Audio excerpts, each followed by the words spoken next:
Hey everyone, Albert Lee with Cleverkey Consulting Group. And as you know, we have created a series of videos geared towards shining a spotlight on small businesses. Today, we are at Aliso Viejo Auto Service.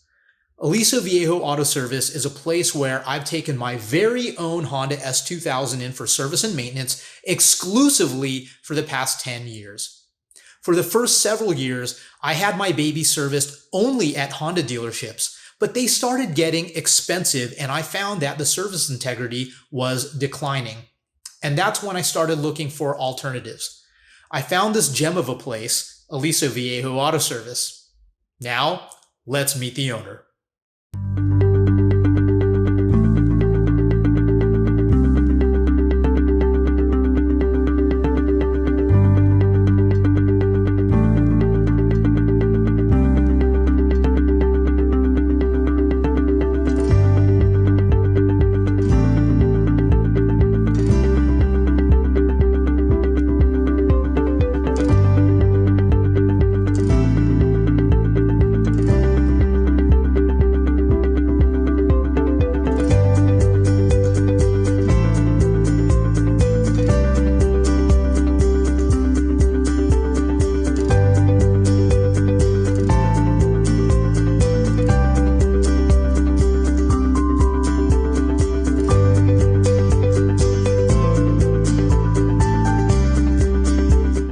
Hey everyone, I want to introduce you to Shane Portnoff.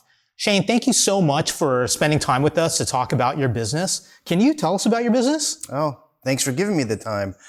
Well, I started the business in 2006. It was an existing auto shop under the same name. So I elected to keep the name because it had a good following in the community. Very trusted family that ran it for a number of years. And I just kind of wanted to continue that legacy. I used to work for car dealerships and I just found that it just really wasn't going anywhere. I didn't really like the experience. I didn't like how they were treating the customers and I just felt like I could do a better job. So I just started looking for businesses for sale and sure enough, this came up for sale and on eBay of all places. And actually talked to the owner and, pretty quick process, became the owner and been serving the community for 13 years now. Awesome. So Shane, where did your passion for cars come from? Well, some say it's in the Portnoff blood. It's just been passed down generation to generation. Started with my grandfather. He was just into cars. He was a car nut for sure. He had a service station in Philadelphia. And so as my dad grew up and needed a job in high school, that's where he went. He started working there. He started working on cars, buying and selling them. And he just passed that down to me kind of naturally. Awesome. Hot Wheels cars just kind of came my way naturally and, always played with those.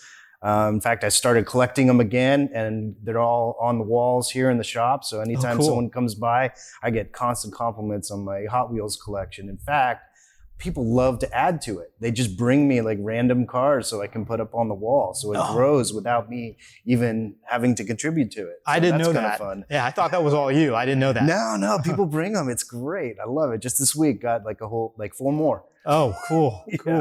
Cool.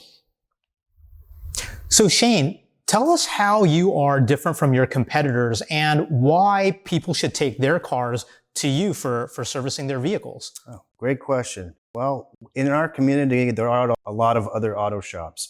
So it is hard to make yourself stand apart from the others. But there's a lot of things that you can look for to help choose the right one because they're going to all care for you in different ways. One big way is look for the way they advertise. If they're giving something away, that means they're trying to get you in the door to maybe even sell you something you don't need. So you have to be really careful. If they say free diagnosis or free this or free that, they're not going to give away their greatest skill. Or maybe they don't have any skills in that area, and that's why they're giving it away. They're going to try to make up for that in other ways and sell you some things that are going to be more costly than they could be in other places. So the trust and loyalty is critical when finding a shop and continuing to do business with them. So you just have to talk to people, read reviews, and get referrals from your friends, family, and neighbors. It's its best way to protect yourself. Yeah, I'll agree with that.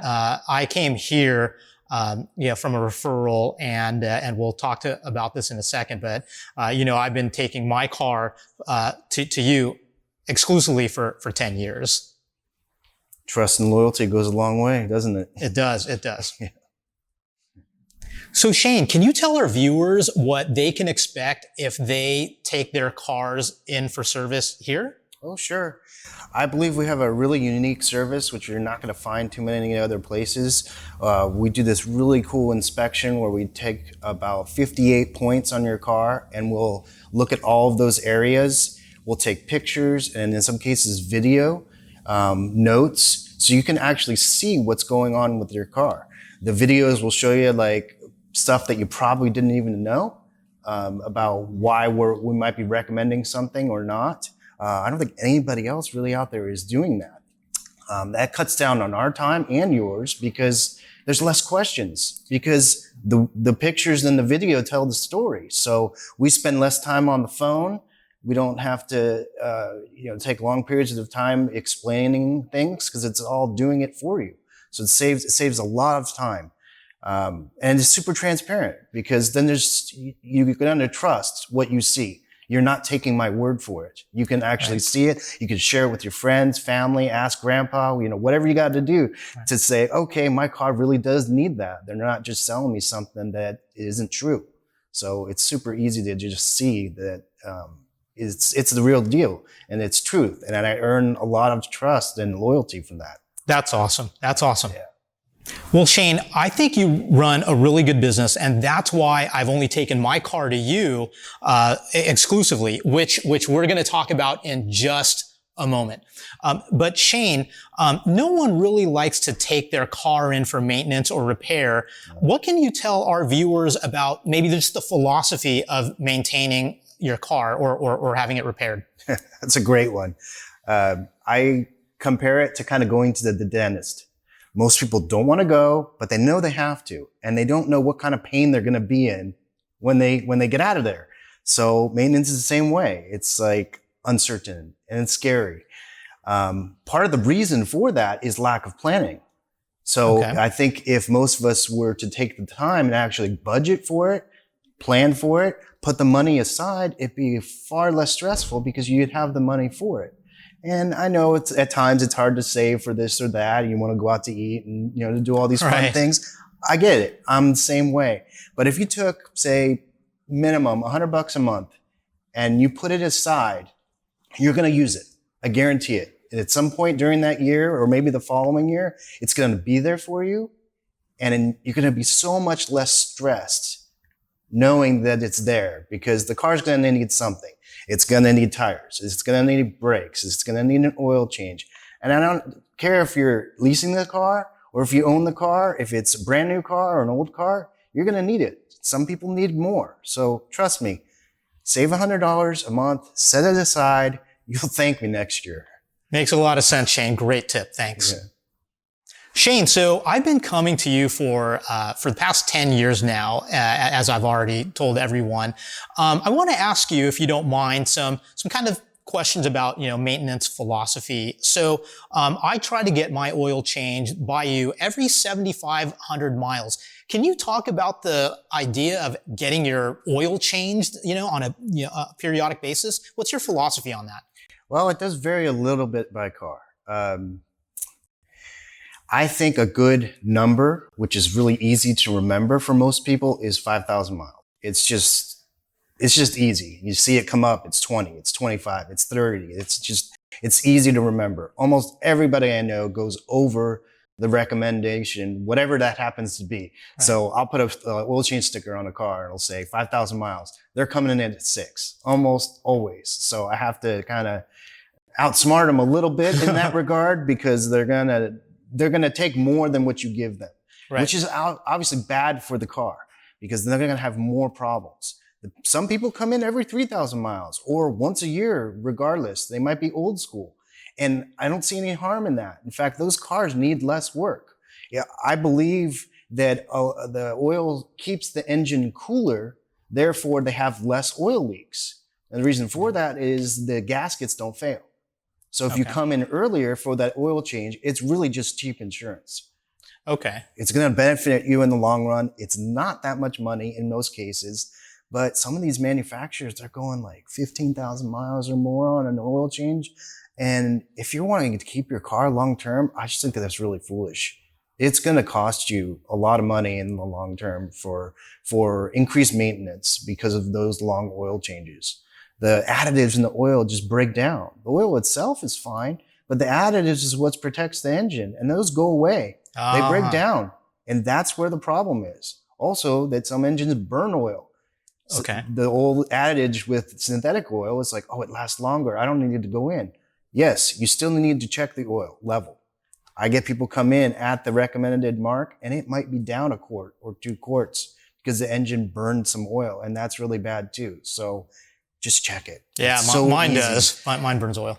It's easy. Just check it. And I tell people, just stop by. It takes 2 seconds for me to check your oil level and add a quart if need be. And it's just going to cost you so much less money to do that in the long term.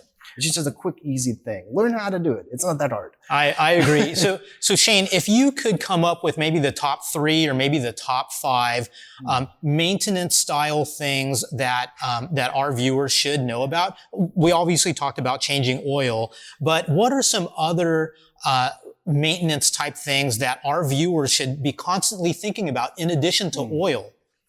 Good question. Oil changes, most of us know. We just know that needs to be done. But don't forget, there are other fluids in the car, as well as tire pressure. That's probably the second most common. Tire pressure, okay. People coming by, they just say, hey, check my tire pressure. And all cars since 2008 are equipped with a monitoring system that will turn the light on if the tire pressure drops too low. Okay. So that way you know. But those systems need service too periodically. About every 10 years, the sensors go out and needed to be replaced. Okay. But it'll help your tires last longer. Okay. By checking them periodically. Alignments too, at least once every 2 years, whether you're buying new tires or not. Oh, wow. But okay. You always want to do it when you're replacing tires. Okay. Make sure everything has got a good baseline, and that way your tires last a long time. Most stations will check all your other fluids when you go in for a service. So they will check your transmission fluid. They will check your coolant or brake fluid or power steering and let you know when that stuff comes up, which is about, on average, 30,000 miles. Okay. So that's when the big services come up. So that's what you need to be aware of. Like when the 30,000 mile mark comes up, it's going to need a bit more than an oil change. Pretty much a guarantee. And if you're not sure, go to your service manual. It's right there in your glove box. Probably never opened it before. Open it up. Look at the maintenance schedule, or give me a call. It takes me a minute to look it up. It sounds like it really is pretty easy or low effort to have a philosophy of maintaining your car. And if you combine a good philosophy with the work that you guys do, would it be easy to assume that your car is just going to last a little bit longer because a customer had a good philosophy and they combined it with the work that you guys are doing to meet that philosophy? Most definitely. Cars definitely have the potential to last a very long time, but they need some care. And you need a trusted individual to make sure you can get there. But what you have to do is be honest with yourself. Like, what do you really expect out of that car? If you're only going to keep it for 5 years, well, okay, maybe you don't need to do as much maintenance. But if you want to get the maximum value out of your car, and let's face it, cars aren't cheap. You want to maintain it properly. There's no reason why you can't be driving that car for 10 or even 15 years, 300 to 1,000 miles. They're quite capable of doing that. Absolutely. So I want to ask you a question with my car in mind. This is a 2003 Honda S2000. I bought it brand new in January of 2003. So it's about 17 and a half years old as the recording of this date. And Shane, you've had my car for the last 10 years.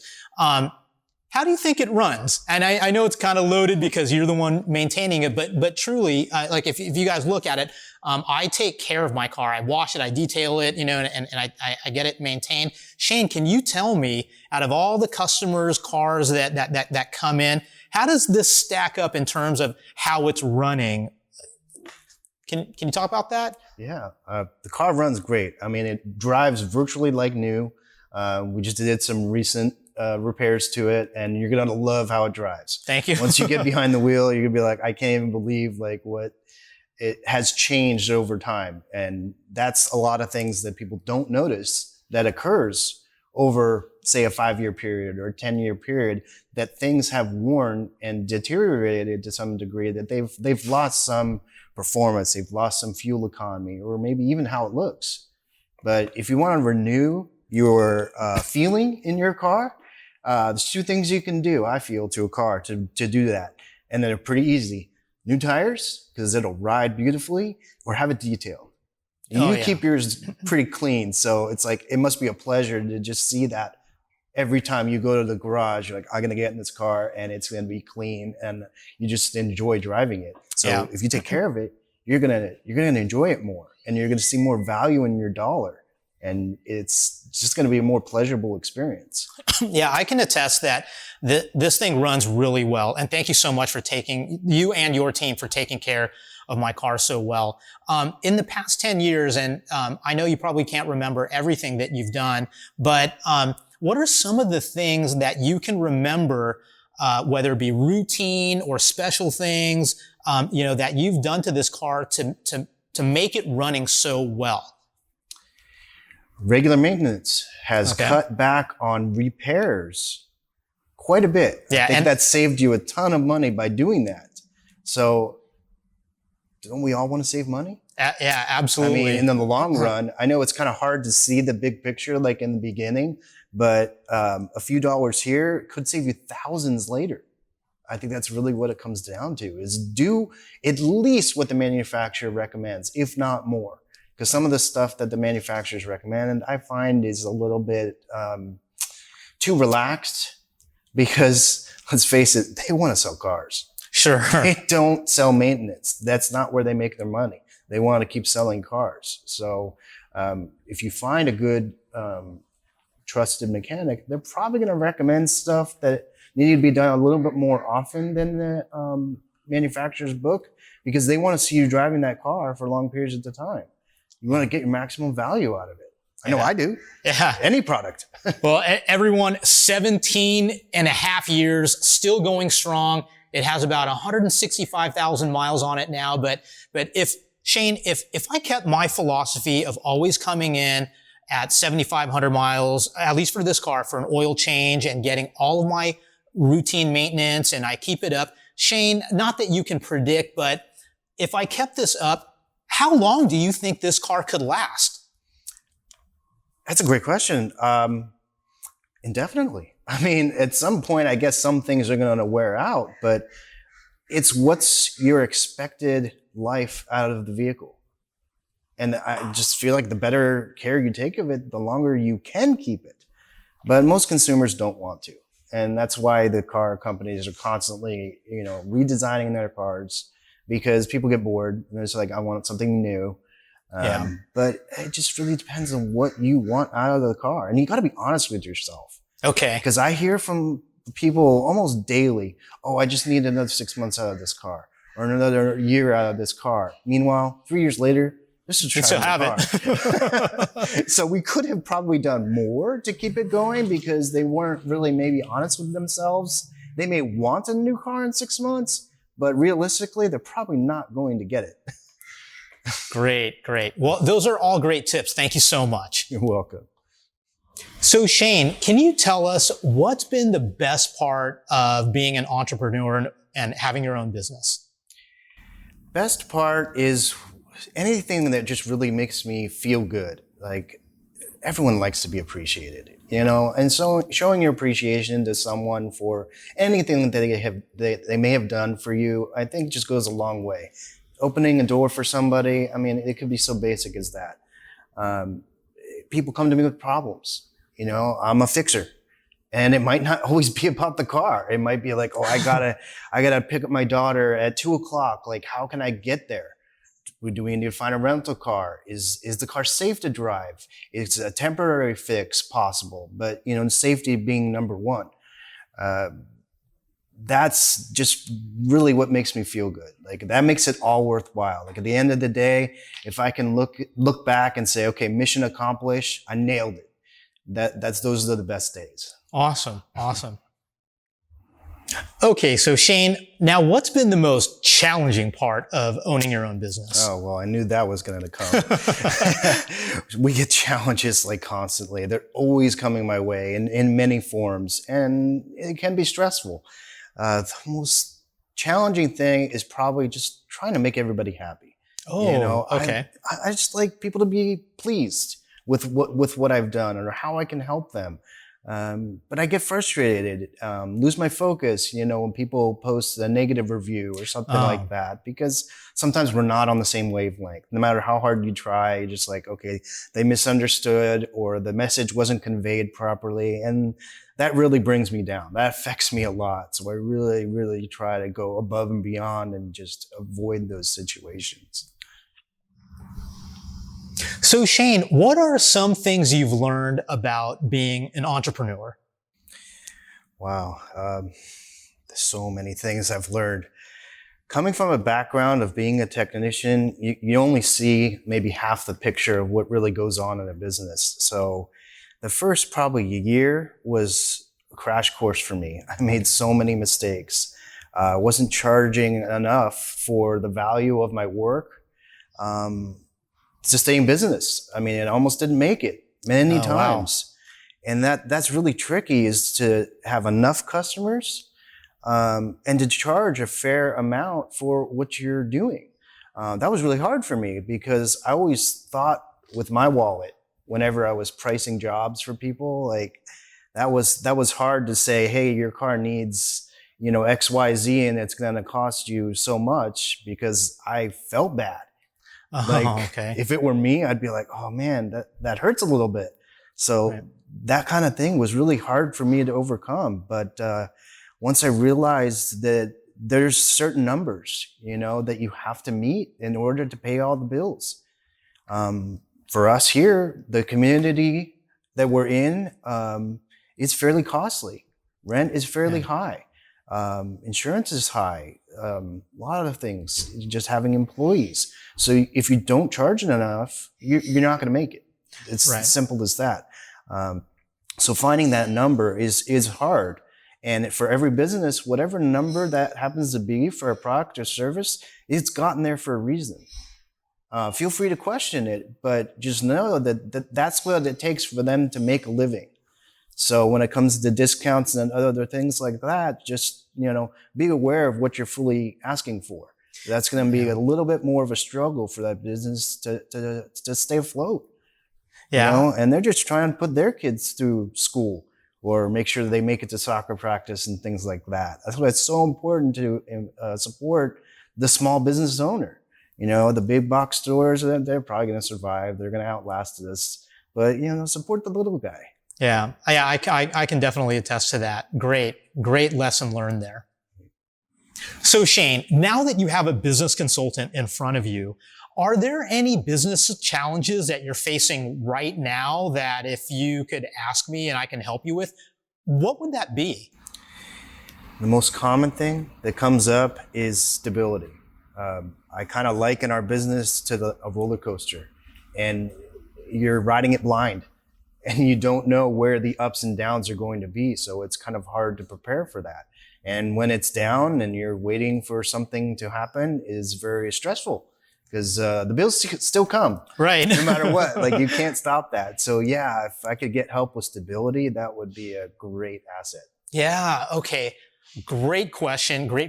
And it's really not an easy question to answer because, we're talking about kind of the overall profitability of your business and trying to make sure you get stable. And your business is definitely unique. It's not a grocery store. It's not a law firm.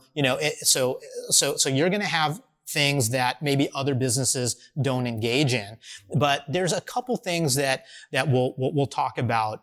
So number one is, marketing. You've got to get customers in the door at a steady flow. And I'm pretty sure you're doing, certain things. Like I know I get reminder emails and things like that. And I know that other auto repair shops are, getting, they're giving away like, a $10 coupon if you bring it in, with this time. But you can combine some marketing, gimmick. I don't want to say gimmick. Gimmick's a bad word, but, a marketing ploy with records that you already have. You already know when they've taken their car in last, and you can kind of project, when their next appointment should be. And I know you're already doing that. So please keep that up. One of the things that you may not be doing, and I don't know, is having a good, finance, accounting style, person to help you with that stability and combine it with that marketing. So I don't know if you're doing any forecasting of, hey, it's winter time. We tend to see these types of auto repair, coming in. Like, I don't know what type of forecasting you're doing. If you're not doing any type of forecasting, maybe you should start. I can definitely talk you through that, offline. Be more than happy to do that. But there's a lot of things that you can do just from marketing to finance, which is forecasting, budgeting. And then, maybe even, encouraging people to recommend you more, which is still another form of marketing. But Shane, there's tons of stuff, and I can probably talk to you for hours on end. How about you and I agree to take this offline, and then I'll help you with it a lot more. But great question. I think there are things that you as an auto repair shop can do to gain more stability. Thank you for that. I think we'll probably spend a lot of time talking about that. So Absolutely. Thank you for your help with that. Love to do it. Well, Shane, thank you so much for your time talking about your business and sharing a lot of great tips with us. To wrap up, if there's anything that you would want our viewers to take away from this, what would that be? Well, a lot of points I touched on are super important. And if you need to go back, watch it again, I'm sure you'll pick up a few more gems there. There are great service providers out there, but the scary part is going out and actually finding them. So the best way you can do that is just talk to your friends, family, get a referral, word of mouth. That's been the best marketing that I could ever do. Anything that I paid for doesn't even compare to a referral that someone would give you. If you're new to an area, do it before you need it, because there's nothing more stressful than having to find a repair shop when you absolutely have to have it done right away. If you're proactive about it and do it ahead of time, you're going to be way less stressed. Shops like mine consider their clients like extended family. I know I do. Okay. I might see you in the grocery store. And if you had told me that, you were going on vacation, I might ask you about that because you're that important to me. I'm going to remember all that stuff. If you go to a shop, see if you can meet the technicians, chat with the advisor, share stories. We're all people. If you get to know the technician and they can put a face to the car that they're working on, I guarantee you they're going to do a better job on that repair because you're not just a number to them anymore. Because they're just expecting a paycheck. So if I could put a face to that car, it has way more meaning. Oh, that's great. That's awesome. Well, Shane, thank you so much once again for your time. Really appreciate it.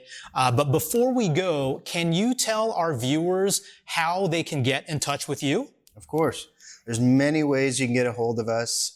We're on social media just like everyone else is. Phone number is probably the best. We're at 949-362-1961. You can even text me at that number. I'm pretty much on the phone all the time. Just try to avoid 3 o'clock in the morning. We'll be good there. And of course, our website, Facebook, we're all out there. So give me a call if you have a question, concern, or just needed some advice. Thank you for watching this video. I will also provide the contact information in the video description below. And if you like this, please consider hitting the like button so this can be shared with more people. And if you think there is another business that could benefit from a spotlight video, please comment below and help us try to get in touch with those businesses. And we will do a video for you guys. Hope you have a great day, and we'll see you on the next video.